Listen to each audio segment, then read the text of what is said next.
Okay, sa attribute agreement analysis. So sa industries, hindi maiiwasan yung mag-measure o magsukat. Sa industries, marami tayong measuring instruments, lalo na dito sa construction o sa kung anumang mga bagay. So yung attribute agreement analysis is chine-check yung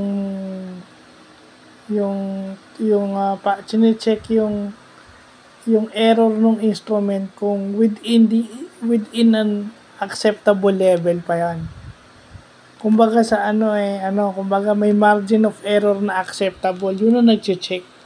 Kung yung error ng isang instrument is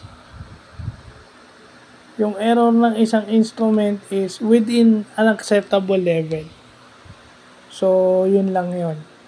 So, maganda't na natin yan na kukuha natin yan kasi gumagamit tayo ng mga instruments. So, within an acceptable level ba yung measuring instruments nila or yung ating mga gadgets na pang-measure is within an acceptable level of errors. Kasi hindi naman maiiwasang may errors pero dapat within an acceptable level. So, yun yung attribute agreement analysis. Bago ka mag-conduct ng analysis, check mo muna yung measuring tools mo kung within acceptable standards yung ibibigay sa yung resulta. So, yun lang po.